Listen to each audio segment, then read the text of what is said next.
The truth lies in bedtime stories from See-Through News. Series 7. Marcus and Jemima. How I Deal with People at Parties Who Assume I Have Children. By George Hinchliffe.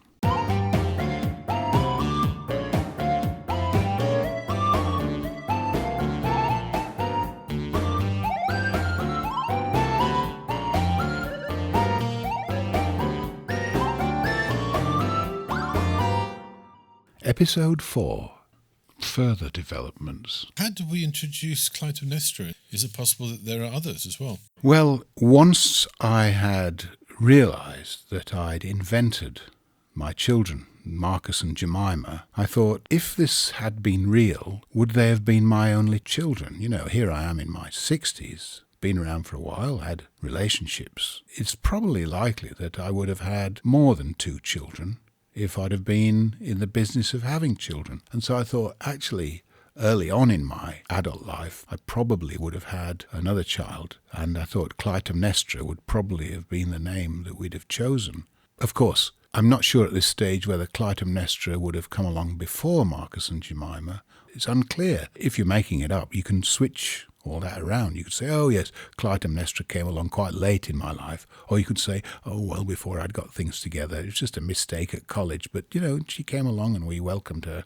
It's been a bit of a struggle to cope with her. So I don't know whether she's older or younger than the other 2. If the conversation had developed and then we talked about other children, I would have said to Rupert, of course, I have another child, Clytemnestra. And he'd said, oh, that's a bit of a mouthful, isn't it? He'd probably say that and say, you know, because we'd have established rapport and he would be able to, in a way, criticise the naming of the child, or at least discuss it. And I would have said, yes, it's a bit of a mouthful, but we've always called her Clio, or Clya, we would say. You wouldn't abbreviate Clytemnestra to Clyte or Clytum, but Clya is probably the word that you'd use. And so that would sound perfectly reasonable. And when if you said, do you call her Clytemnestra?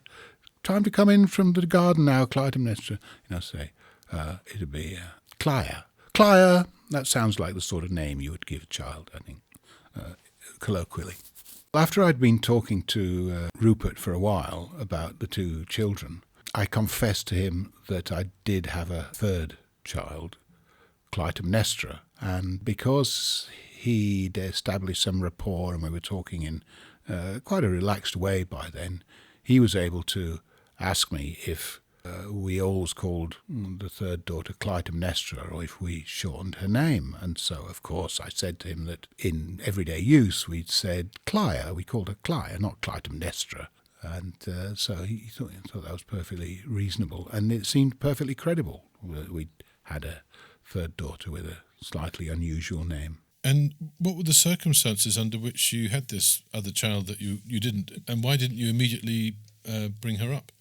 Well, Clytemnestra was a different kettle of fish, if you will. And when I was talking to Rupert about it, I realised that Clytemnestra could have come along before Marcus and Jemima, or could have come along quite late in life. And so I chose to introduce the topic without specifying details about how old she was. Of course, if you're making things up, it's sometimes a good idea to have a backstory so that you can say, oh yes, Clytemnestra is 30 now. Or say, well, she's only 12. It was a late addition to the family. But of course, if you're responding to the needs of a social circumstance, and primarily you're not trying to come up with something that's accurate or true, but merely trying to facilitate social intercourse and establish rapport with a person you're probably never going to see again, you can make it up as you go along. If the social circumstance develops to the extent that candour and detail seems appropriate, then I could say something more about my own circumstances. So, for example, rather than saying that I'd been in the army and I'd had an honourable discharge, even though I was the person who procured the non-prescribed pharmaceuticals, which my superior officer was court-martialed as a result of, and he had a dishonourable discharge, and I had the honourable discharge. even though I was the one who got the drugs. Rather than telling that story, which of course could have been true, I could have told a story about how I had post-traumatic stress and was banged up in a psychiatric wing. Of course, this was in the late 70s, early 80s, when things were different, and they only let me out one day a year. And so I saw my wife once a year, and for the next 13 years we had 13 children, saving up our fertility for that one day a year. So I could say that Marcus and Jemima came along. Clytemnestra was a different thing, but Hubert, Lily and Walter were the next 3 children. We went in this old-fashioned sort of naming cycle. And then we decided to have more modern names, so we had Wain, and then the following year Taylor, and then Warren.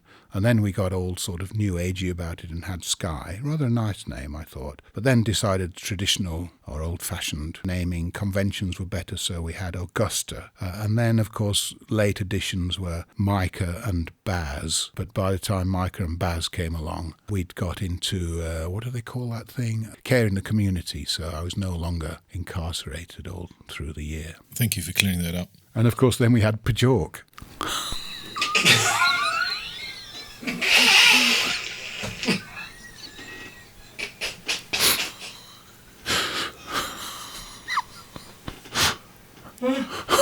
Okay. What was going on with Pjork? Why? That was on the way back. That was unrelated. But why did that seem funny? We were talking about children who had names that were like pork products. It was like Captain B on some kind of Bacon. Oh, Kevin Bacon. That's Yeah. what it was. Let's not get distracted. Oh, and Michael Gammon. Okay.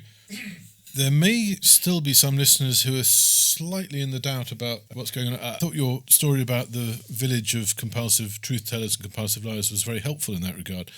But I wonder if there's another illustrative story that might illuminate, what's true and what's not. In episode 5, Further Clarifications, George tries to set things straight.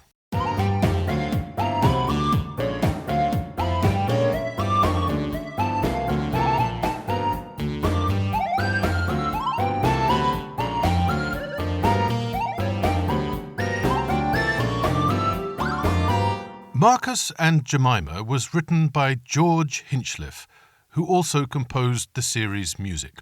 The series was produced and mixed by SternWriter. The Truth Lies in Bedtime Stories is a See-Through News production. See-Through News is a non-profit social media network with the goal of speeding up carbon drawdown by helping the inactive become active. For more, visit seethroughnews.org. Thank you for listening.